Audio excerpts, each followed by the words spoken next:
Hi everyone and welcome to my channel. I am Valen of Creatively Val and you have just made your way to my first YouTube video. I'm so excited to start posting craft tutorials, craft with me videos, and other craft related content. If you are interested in this type of content, please consider subscribing to my channel. Also, hit the notification bell down below so you are notified when I post a brand new video. And I would be so grateful if you hit the like button on this video as well. So without further ado, let's get into the first tutorial. Okay, so we're going to start this Cricut tutorial in Canva, mainly because the font I want to use for this particular project is downloaded into Canva. So I'm going to click Text, add a heading, and I'm going to type 52-week savings.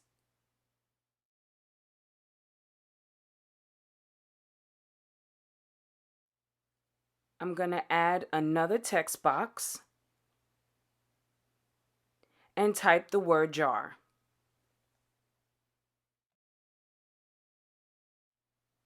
Now I'm going to go up to the font drop-down box, scroll to the name of the font, which is Home Lemonade Print.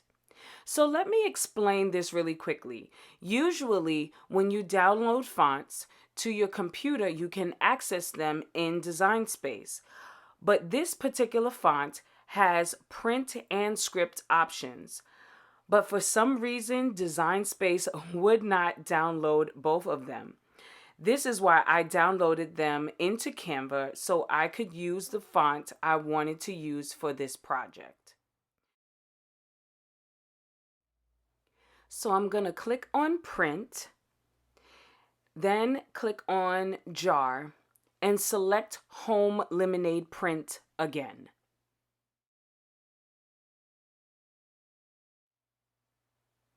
I downloaded this font from Creative Fabrica. If you're interested, I'll leave the link down below. Here, I'm just resizing to make the words larger, and then I'll show you how to save it to your computer. I'm going to click on Effects and come down to Curve. It does curve a lot, but I'll adjust it so there's a slight curve in the words. Okay, right there. I'm ready to save it now. I'm going to go to Share,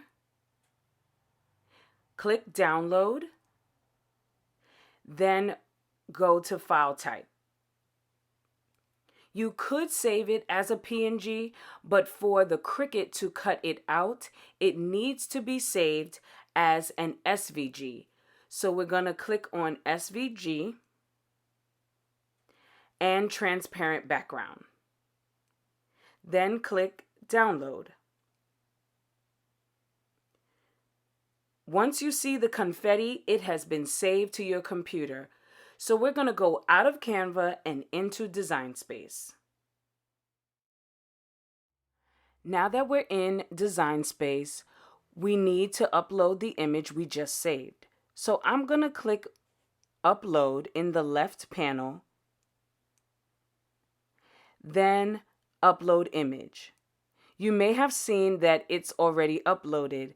I did that as a practice, but I'm going to continue showing you how to upload the image.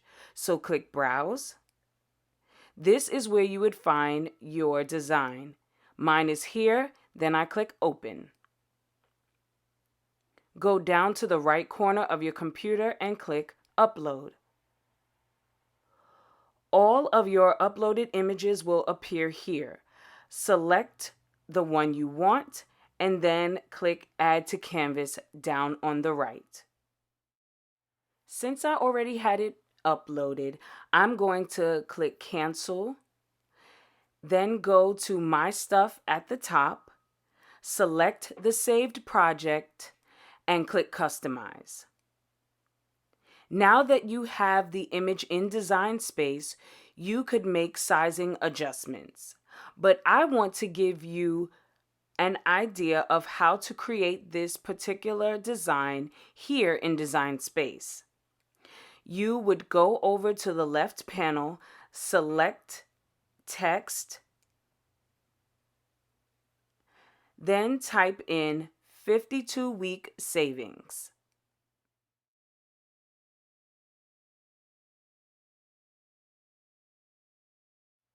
I'm going to grab another text box and type the word jar.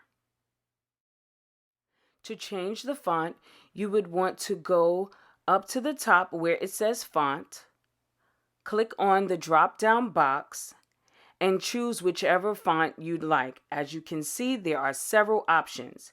If you want to curve this, you would go up to curve, click on it, and you can toggle over and curve it as much as you'd like. So this is how you would create this design here in Design Space. So I'm going to delete this. This is already sized appropriately, but if you want to resize, you could either pull out or in on the box in the corner here.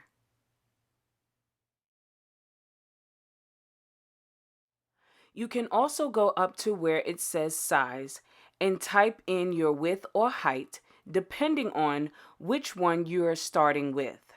I want my width to be 5 inches wide, so I'm going to type in 5 and click return on my keyboard. And it automatically resizes the height to 3 inches, which is exactly what I want it to be. Once you have all your words sized the way you want them, you will come down to the bottom right and click on Attach. Clicking on Attach ensures that your words stay in this particular order and aren't shifted around once you get on the map preview screen. So we're going to click on Make, click on the mat, and then Confirm.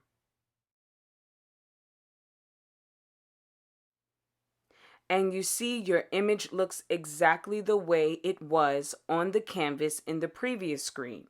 Here you can move your image around depending on where your material is on your cutting mat. But I'm going to leave mine here in this corner and then click Continue.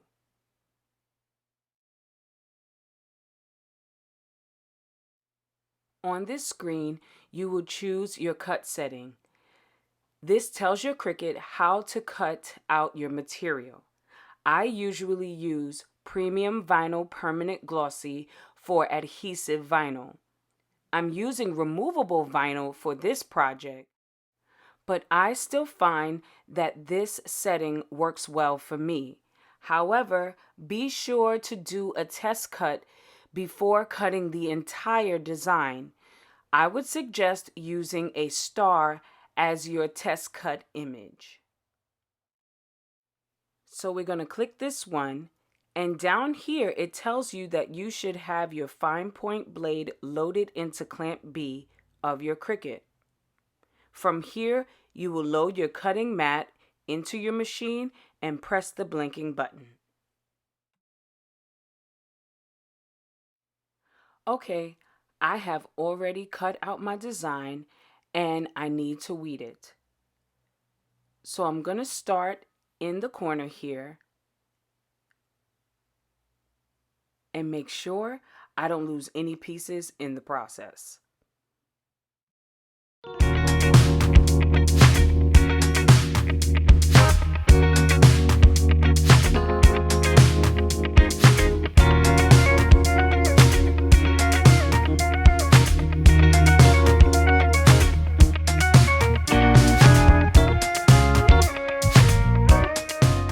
Now that I have the design all weeded out, I'm going to need some transfer tape.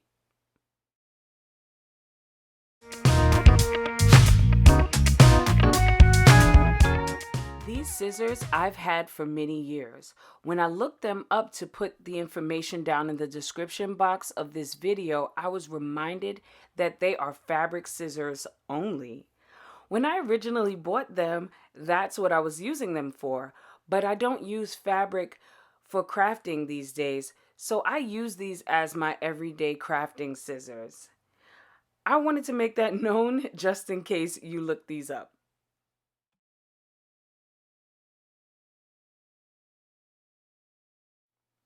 I find it easier to fold a small portion of the transfer liner back, exposing a little bit of the transfer tape.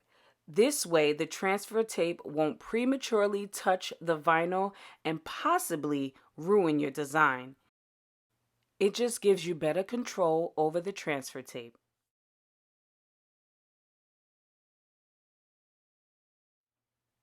I'm burnishing it down with my squeegee or scraper tool, depending on what you call it.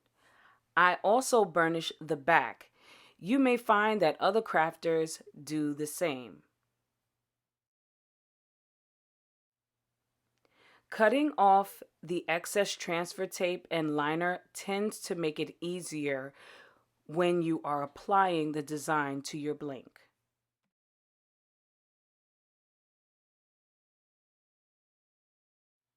This is the jar I will be applying my design to. I got this jar from Hobby Lobby. So now I'm going to bring in my cup cradle and clean the jar with rubbing alcohol to ensure there is no dirt, dust, or oils from my hands on the jar. It makes for a better application when the surface is clean. I'm going to remove the design from the lining and apply it to the jar. I created this jar because my brother encouraged my family to attempt the 25-week savings challenge.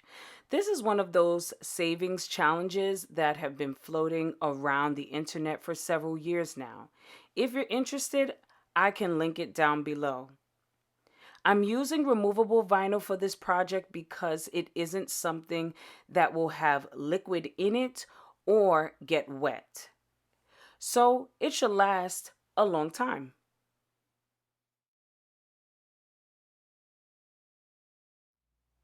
I'm going to burnish with my squeegee and then remove the transfer tape.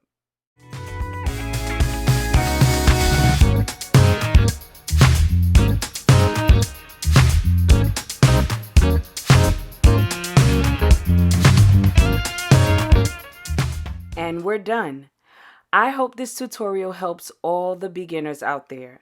Remember, you may be a Cricut beginner, but I'm also a beginner on YouTube. So give yourself grace and have fun learning to use your Cricut.